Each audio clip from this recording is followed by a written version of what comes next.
can't say I thought you don't care. Yes or no. So you're If selective you was to who you see care me about? outside crying about me having my heart broken, straight away, Do you go shop? initial reaction... Do you go shop for your boys? Pardon? Do you go shop for your boys? Yeah, I'll go shop for my dogs. Yeah, it makes sense. I hear you. That's why. Why? What does that mean? Maybe if you stand up to your boys and don't go shop for them, maybe you'll be able to, next We all time you go shop cry... for each other, though. Oh, that's fine. So why don't You can't try that. So why don't you start crying and let them console you?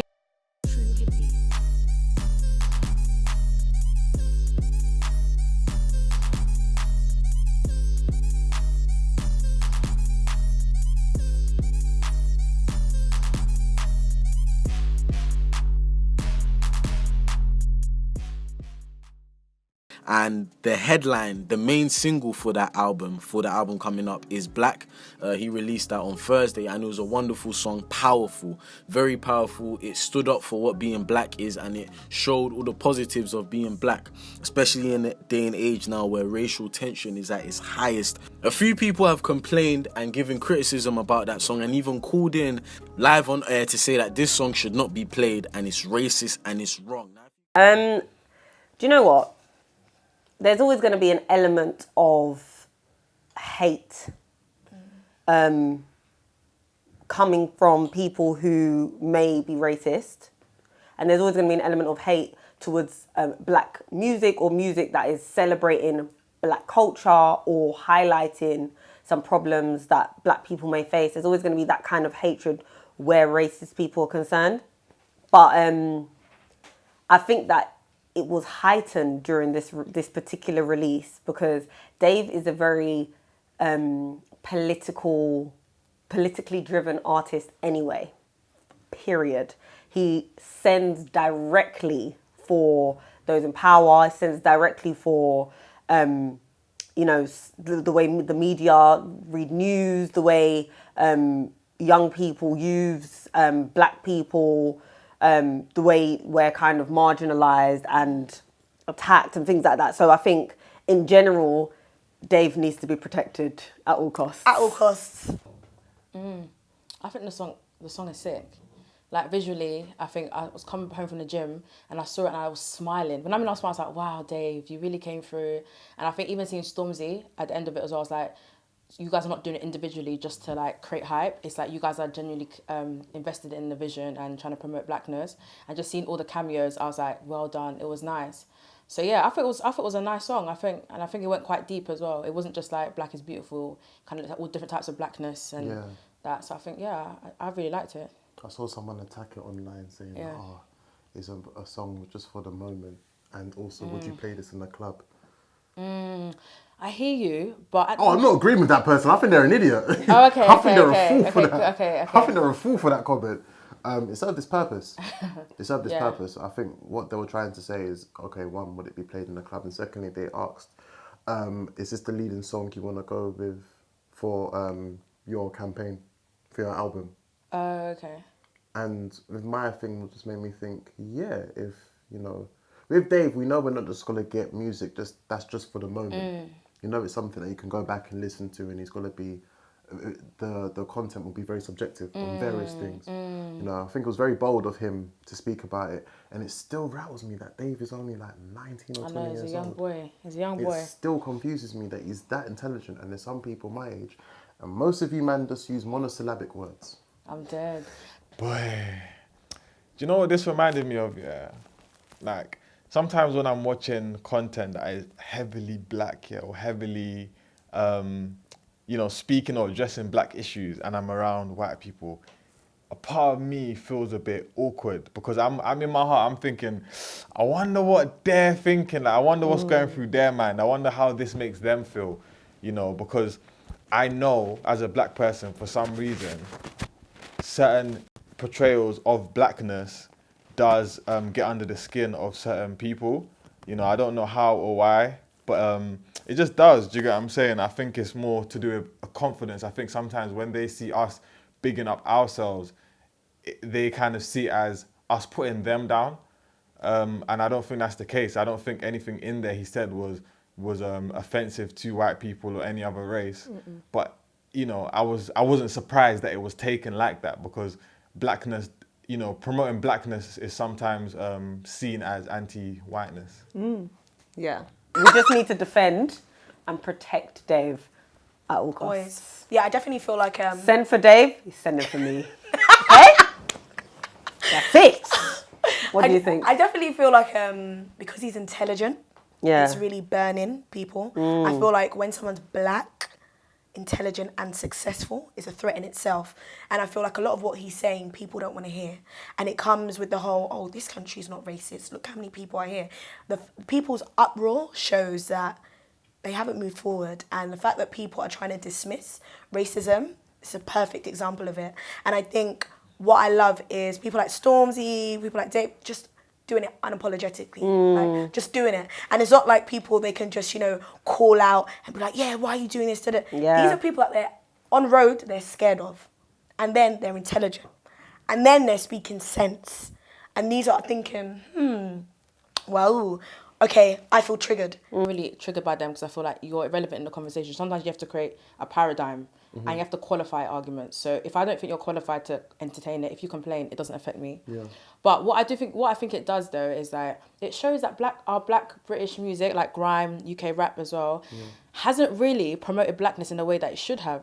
In the extent that if white people who have been arguably putting up our grime and UK rap into top 20 or top 40s now, they were putting up there without understanding of the person who was actually singing and their background. So they were clapping and going, yeah, these are punchlines. The ends is called romanticized because a lot of them weren't around when certain people were just getting their heads blown off or being stabbed. They weren't really around those times. So they're thinking it's cool and our culture is cool. Even if it's dangerous and even if it's sad and it's trauma, it's cool. So it begs the question now, do people who've got such a big white following educate their listeners as well and say, you know what, you're going to listen to our music, love my swag, love this, but do you understand the pain and do you understand who I am? And if you want to support me, you have to support my story as well. So I think there's a lot to be said about the responsibility artists have when they've got such a different demographic listen to their music. Yeah, that's true. It's like people just can't bear for black people to enjoy and to celebrate and to also present an image which just isn't the commonly seen image. Yep. Like, if it's not what's being represented in the media, then in the eyes of white people who don't hang around with black people, like, that type of blackness can never exist. So it's like, the one image that sticks in my mind from that video is when you have the picture of the Afute with the gold chains and the gold rings on. Yeah. And because that's such a big contrast between, like, when What you you're used see to seeing. African youths, like, usually they're malnourished and dying, and it's just so sad, yeah. But then it's like, nah, we're wealthy. We have gold here. Like, this is a rich continent. So The richest. The richest. It's like me has one white parent, one black parent. What happens in Glasgow, race is not important, or Liverpool, race is not So important. let's look at the way the government is responding to this. Money, on the one hand, into very deprived areas, which have become more deprived thanks to cuts, presumably. For sure. And also denying that policing has anything to do with it. I'm not, on that, I'm not entirely sure it does or doesn't. Is there any evidence that more police in and of itself will reduce violent crime? First of all, he says he's not a revolutionary or whatever it is that you call it. Leave him alone. Leave him alone. If you want to go and have an interview, apply. Email them, yeah? Get yourself as important enough to get on those platforms and speak. Don't go and attack a man who, through his own doing, has gotten himself to the position where he is being heard on a commercial platform. Why are you hating? Don't be hating. I don't have time for that. It's not nice. Earn your stripes. And apply. Word. And you'll get on. And then you can say what you need to say. As far as I've followed Akala does do a lot of stuff outside the public eye, and a lot of young children. He's got this like Shakespeare kind of theatre stuff, stuff like that. So he works with young people. I know I was very active in like the university scene, and he does do talks with university students and leaders and tells us how we can navigate the system and trying to educate us. So he does do a lot of things. However, I think what happens is that, as you said, when people get a following and they're popular, people start getting angry and going, actually, why is it him? Why are you choosing him? And those are, and that's just bitter. But there is a valid other thing about, it depends on your level of engagement with I guess, black politics as well, or issues. Yes, Because if you don't know anything, or you You'll don't know just that say much, things. and you see him, Yeah. you might be like, wow, he's great. And like, I've never heard this before. But if you've been in the movement a little bit more, and you're a bit more well-versed in it, you could be like, he's not very revolutionary. And that's what some people are saying, he's not revolutionary. So it's unfair, because he's talking to different types of black people, and we have to remember we're not a homogenous group, and we're at different stages of our whatever activism. First of all, shout out Akala. Akala. Akala, Is that how you're saying his name now? Okay. you're a real one, Akala. What do you think? I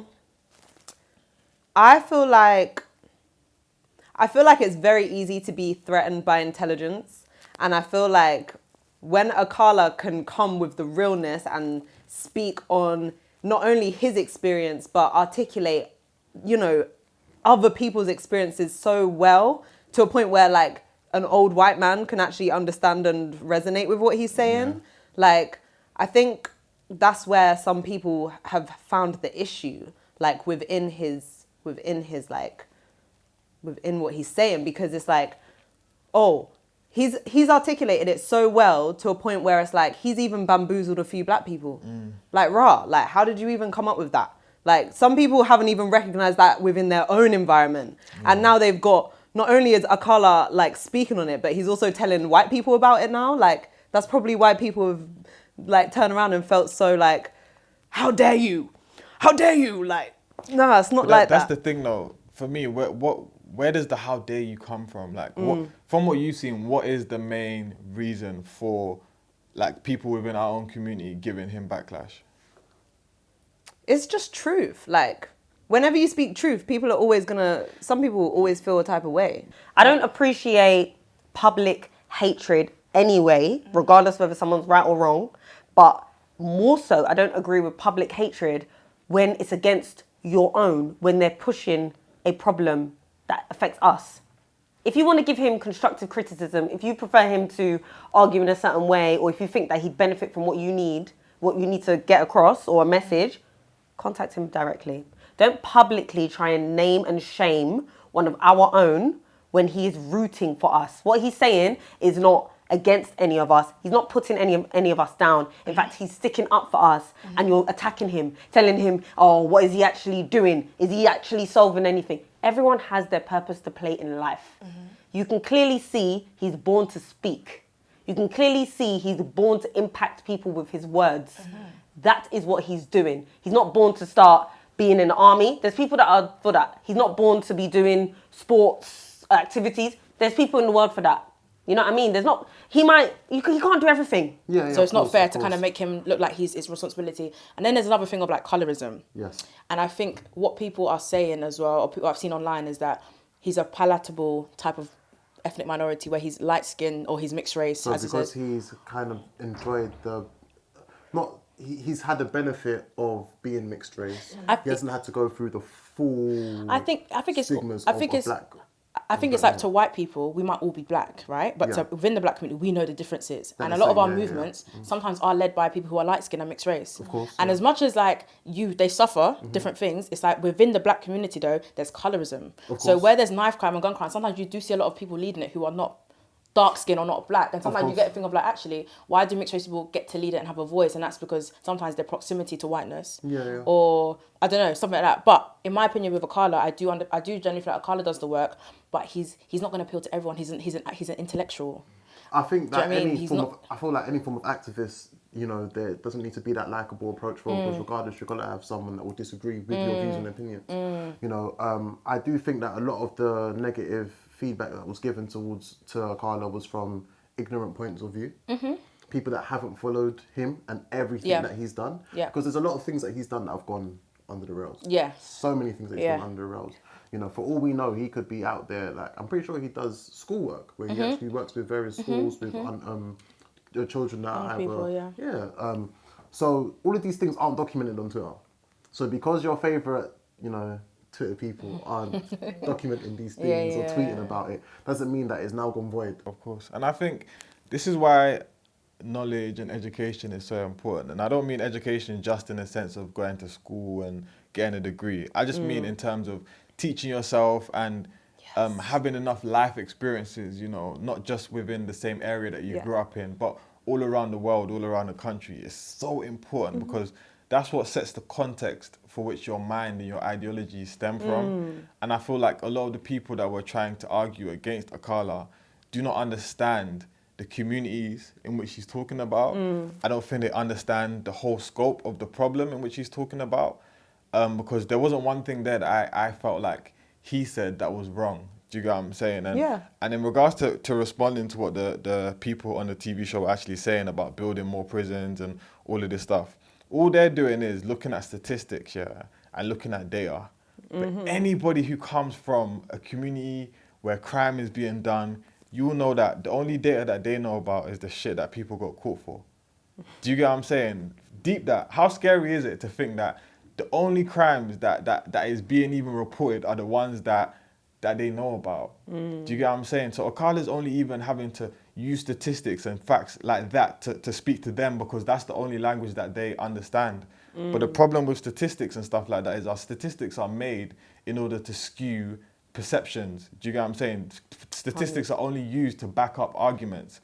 And the argument that the media has been trying to push for a very long time is that knife crime and gang violence is a black problem. And Akala has literally gone into the show and shut them down using their own method. Yeah. I think what annoys me is we're always doing, it's important, black excellence, we're for the free. But then when someone's actually doing bits, trying to you're do angry. something. What's all that? Like, where's the rules? Jealous? Where are the rules? Let me know where the rules are. There's no handbook on how we're going to solve this. None. Anything and everything is something towards a greater good.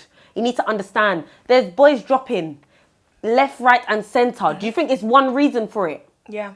What's wrong with you? You think there's one reason for it, and you think that Akala is the one solution that you're telling him how to steer? Come on, shut up. What's even mad is those that are doing the most, their intelligence doesn't even align. So you see some of the information that they're even saying on Twitter. If I could even, I'm visualizing the comments at the moment because I'm so rattled at the fact that you would just be so rude. It's mad. He raised a very, very important point that basically highlighted the way media report crime, and he compared using his own knowledge, his own self-education into, comparing different regional areas and things like that, just to show that it's not only a black problem, youth violence and violence in itself. What's wrong with that? What's wrong with? Are you so stupid that you don't know that there's a hidden agenda in the media? Are you not? Wait, are you just learning that now? Is it Akala that brought that to you? Day. Wow, go and read your books. I tell Tristan I'm leaving, and he's like, "Are you sure? It's fine. You can be safe here." And I'm like, "You know what? I need to go. My car's outside. I had a driver outside. It's been waiting." So this is where the story gets tricky. On the way out, he did kiss me. No. And what do you mean by kiss? It's just no passion, no nothing on the way out. More old school with things like this. I've just got no tolerance for it because I feel like you can always opt out. I don't think there's people right now, even when we talk about people having sex, you can actually just pay prostitutes to have sex with them. Like if it's really that deep, there's a market for it. So I feel like to go through the process of deceiving somebody, my thing is deception. Do you know what I mean? Like you can have sex with multiple people or have it, but as long as they know, calm. But why must it be deceitful? And then after you come up with these theories about how men actually aren't supposed to be with one woman and stuff like that. For me, most of it is immature.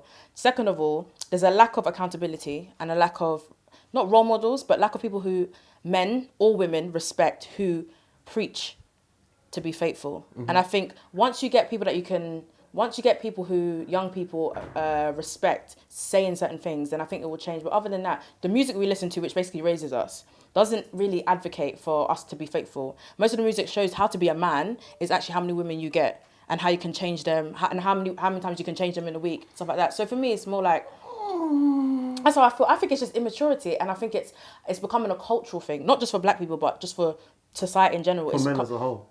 Not just for men, but women as well. Women cheat as well. But in terms of just like our generation, we're the generation of that music who's been saying, you get the 90s people who get the music of like, in the rain, you go and get your girl if you cheat on her, something like that. We're the generation of like, well, if I cheat on her, why is she complaining? Or they make you look crazy. They go, she's too much, man. Do you know what I mean? So, I don't know. I think for me, it's just immaturity. Wait, before. Go Have on. you ever been cheated on? Or have you ever cheated? Yeah, Which one? I've been cheated on. Yeah. And it's not nice, man. It's not nice. Did you forgive? Yes, I did as Wow. well. And how did that work out? Well, actually. Really? Yeah. But do you know why? I think it was easier to understand and come to terms with because there was an element of honesty. And I feel like a lot of the time when cheating happens, the hurt and the pain that comes with that is because there's dishonesty there and it's like a lie and it's like someone might discover that the betrayal has happened. Whereas I think that when a conversation that's like honest and open happens, it can be easier for you to first put yourself in a position where it's like, okay, now I'm informed, I'm in a better place to make a decision that's going to be best for myself. Mm-hmm. And also depending on the intensity of your relationship or how long you've been, together or whatever, you can make a decision that might be best for you both as well. So would it have been different if that person then now continued to cheat? So it was like... Yeah, definitely. Yeah. So you wouldn't have forgiven? No, not at all. First of all, I don't even keep up with most media that cover anything like this because, quite frankly, they don't pay my bills. So I just don't really have that time. However... Serial cheaters. However... TBH. Yeah. Yeah. Serial cheaters. At the end of the day, if you decide to get with SC, serial cheater, it's your personal problem. SC. Oh, SC, yeah. Yeah, abbreviation. Can't comment down. If you decide to get with someone that cheats all the time, it's your personal problem. Because at the end of the day, what people need to understand is cheating at times can be psychological. It can be learned and taught behavior from young, yeah? So sometimes it's not, he's going to change. I'm going to change him. I'm the one. I've prayed to God. No. Sometimes address that maybe the person needs therapy, isn't ready for a relationship, and just go and do you. I just think there's so many individuals, male or female, whatever, that want to fix. Go and fix organizational problem. Go and fix poverty. Don't fix somebody. Do you know what, yeah? I can appreciate when you get with someone, you don't know that they're going to cheat on you. Correct. I can appreciate that. I can also appreciate people who have cheated who don't cheat now in, a relationship that maybe they feel like they're more ready for. Yep. What I can't appreciate is when you know that someone's consistently cheating on you and you're staying there. But that's just me. Yeah. Hypothetically, I wouldn't know about these things. So what about you? How would you? I'm no longer going to plead the fifth. Speak up. I'll speak up the things. Yeah. I think serial cheaters do deserve a chance to be forgiven. So when you remember serial, it means that it's happened more than once. Of course. So do you want them, as many times as they make a mistake, they want another chance for it? You can change. Okay. You can change as a person. Okay. No, it's calm. I think it's if it's shown genuine change more than anything. How does one show genuine change? Isn't that just by not cheating? By not doing it again. Okay. So I could have cheated on my past 3. By the way, this is disclaimer. Put the disclaimer here. I'm not saying I did. Hypothetically. Hypothetically speaking, I could have cheated on my last 3 girlfriends, and then on my 4th, now I'm just completely faithful. I'm completely monogamous to just her and only her. But there's all these shoulda, coulda, wouldas, right? Yeah. Every single time someone does something, it's a possibility. But if I'm gonna make a character case against you, so one would say use discernment, right? And one is gonna say, before I buy a car, I'm gonna check. Does it, I don't know, the mileage, how does it work?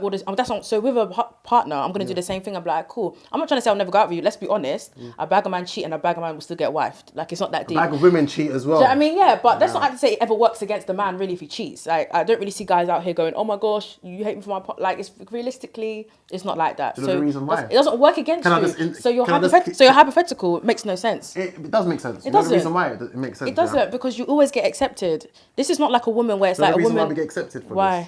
It's because women choose to think that they can change that guy.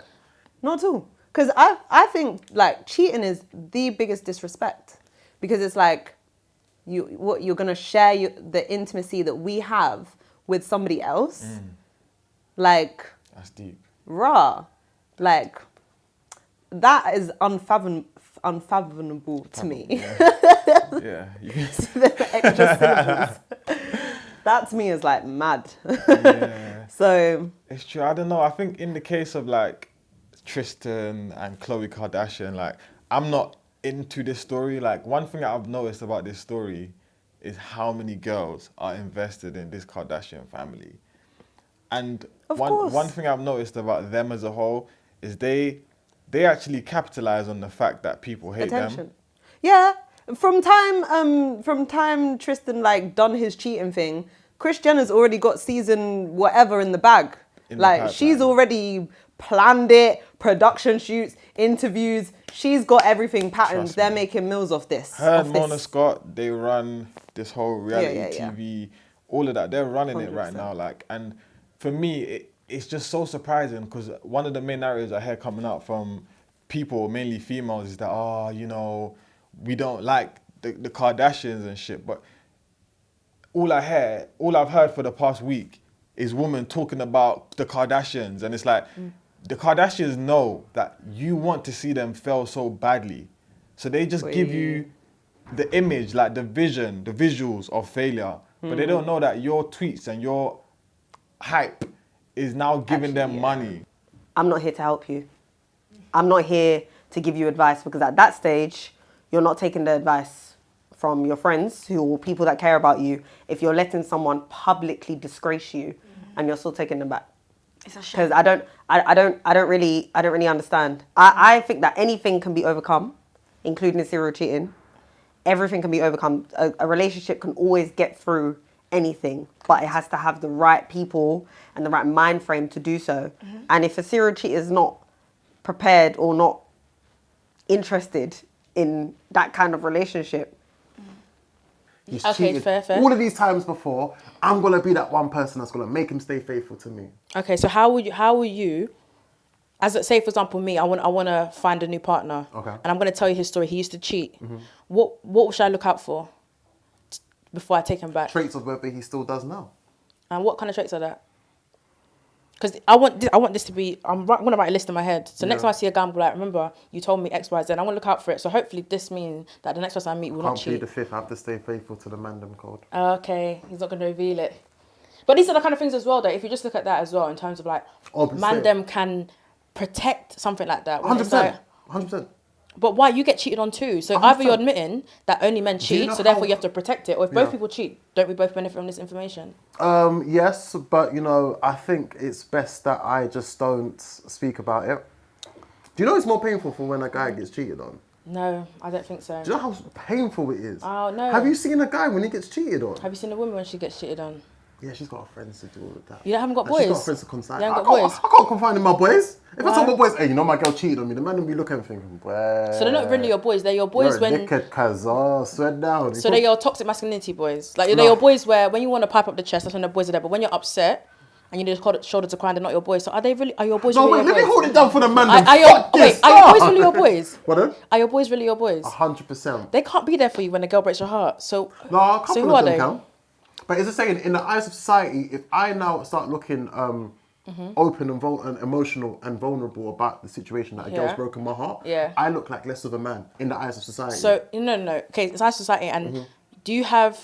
Are you? If you was to see me outside here right now crying about me having my heart broken from a girl, what would you think straight away? Okay, if a white person. No. I hear Straight away, you. what would you think? Hold on. If a white person said, "I don't like the way how you're dressed, your butters," what would you say? Would you be like? Would you be a dino? Be like, cool, you're white. Who cares?